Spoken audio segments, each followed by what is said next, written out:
Welcome back to LixelStudio software tutorial. In this video, we'll cover the basics about project processing. And around the end, we'll go over coordinate transformation through ground control points and RTK.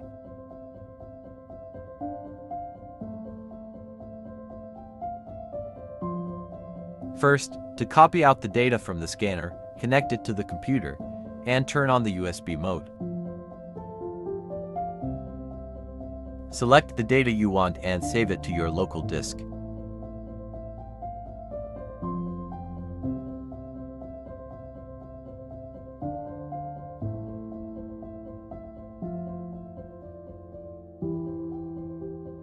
By default, the raw data folder is named after the project start time, but feel free to give it a more reasonable name.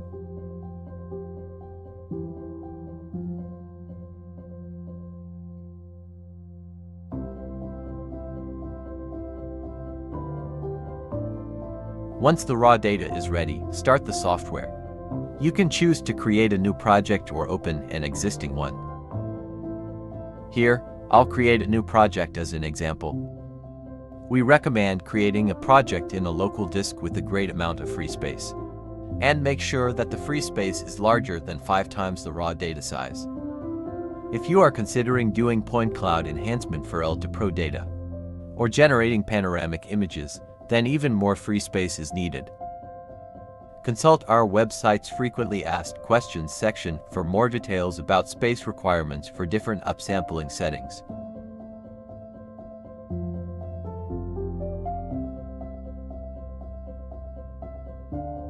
Once the software is started, go to the Processing tab and click Project Processing.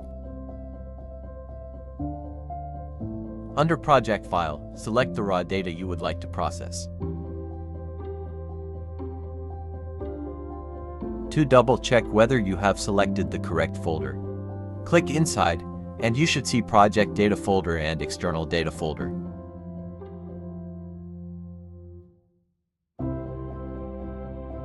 If you are not interested in performing coordinate transformation, then you can untick the ground control point and GNSS boxes. Below, in the coloring settings, coloring using the internal or built-in camera is selected by default, and is the only available option for K1 and L2Pro. If you are using L2 with an Insta360, then select external camera with a Type 3 mount. Later, if you would like to build a mesh model or do panoramic overlay, then tick the Output Panoramic Image box. In the advanced settings, Dynamic Object Removal will remove the moving objects such as cars and pedestrians, and is selected by default.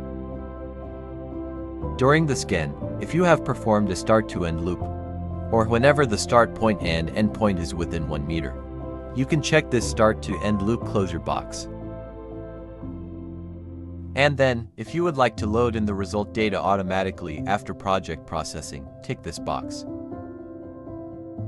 For L2Pro data, there will be an option called Point Cloud Enhancement, which increases the density of the result point cloud data for better visual effects. The distance indicates the distance between the adjacent two points, and thus the smaller this number, the denser the result.loss will be. When this option is selected, the result data will be separated into chunks, and thus cannot be used for mesh function. To perform this function, make sure that your high-performance computer has a large enough disk space. For detailed computer configuration requirements and estimated processing time, consult the Point Cloud Enhancement section on our frequently asked questions page. Finally, Robust Mode option should be left off until advised. You might be asked to enable it as indicated by the PDF report when you encounter certain errors. After you've specified all the settings, hit Start, and the task will begin. You can check the progress by clicking the blue bar below. For the steps of project processing, SLAM mapping and optimization steps will rebuild and refine the point cloud structures. The filtering process denoises and smooths the point cloud. Dynamic object removal erases the moving objects before colorization. And lastly, panoramic images will be generated if specified.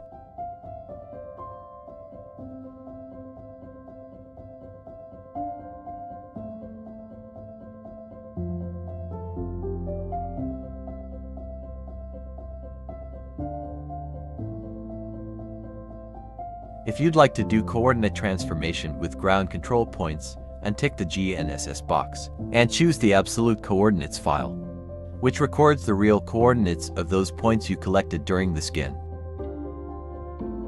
This file should have the following structure: point number, which should be the same as your input on the app doing the scan, easting, northing, and height.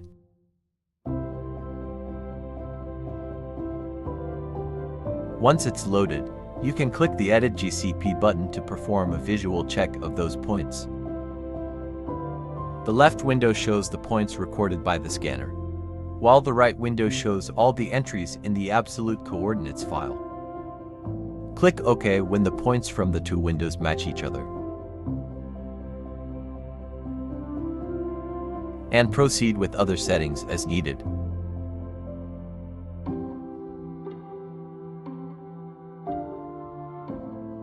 When you have scanned the project with the RTK module installed and connected to your GNSS provider, you can use the RTK data alone to georeference your point cloud. Click on RTK setting to navigate to the RTK setting page. On the window above, it shows the location and number of RTK points available to perform coordinate transformation. Adjusting HDOP, number of satellites, and RTK angle value will influence the number of available points. It is recommended that you proceed with the default numbers for these three fields. For more details on these parameters, refer to the software user manual. Below, under Source Coordinate, choose the coordinate system of the RTK data you received. Under Target Coordinate, choose the coordinate system you would like to reference your point cloud into. Below, these following parameters specify the projected coordinate system information. If you are unsure about these parameters from your project of interest, consult the official EPSG website. For the height fitting box, only tick it when your geoid model is provided in the drop-down list. Other geoid models are currently not supported. At the bottom, these fields are for 7 parameters which are used for transformation between ellipsoids. Whenever the source ellipsoid is different from the target ellipsoid, such as in this case, you would need to provide the 7 parameters. It takes CSV or TXT files, inside which the 7 parameters should be listed in the following order: XYZ translation, XYZ rotation, and scale. Once all the parameters are provided, you can click OK to proceed to other settings. For more details on the RTK settings, refer to the user manual and RTK setting guide document, which could be found on our official website and down in the description below.